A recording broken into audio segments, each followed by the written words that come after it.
I'm named Eleanor because I was born a week after Eleanor Roosevelt came to Kansas City to campaign for her husband.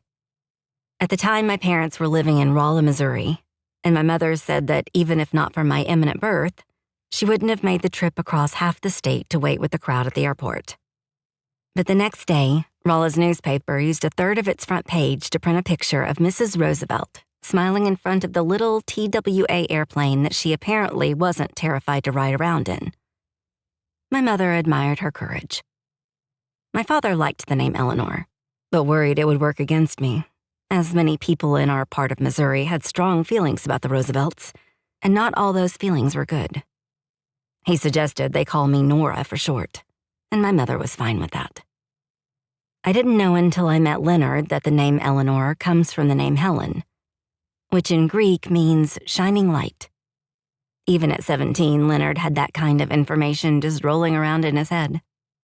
But I doubt my mother ever knew what my name means in Greek. She would have been pleased to learn it, as she loved sunlight. More than most people do, I mean. When she came in to wake us, before she even kissed our foreheads, it was always shades up, curtains back. She hated the long nights of winter. Every July, we spent a weekend at the Lake of the Ozarks. And once, while my father was fishing, she had me and my brother climb a slope with her so she could take a picture of the water at sunset. Back home, when she got the film developed, she was disappointed. The sparkle couldn't be captured in black and white. Another thing I remember about her is that she didn't tolerate lies. She regularly reminded my brother and me that liars died twice in the lake of fire, and he who breathed out lies would perish. And to her, Bobby and I both understood a lie was a lie was a lie. It didn't matter if you were Hitler saying he only wanted peace. A piece of Poland, the joke went, a piece of France. Or the woman who said she'd already paid the bill for her laundry when both she and my mother knew she hadn't. Or it should be said, if you were a particular daughter, tempted to deceive when asked why the bowl containing that week's sugar ration didn't seem as full as it should be. Because I admired my mother and loved her, and because I didn't want to be punished by God, and because I most certainly didn't want to have anything in common with Hitler, I tried hard not to lie to anyone, about anything. If a friend at school asked me if I liked her new dress and I didn't, I'd pretend I'd forgotten something and had to run back to get it.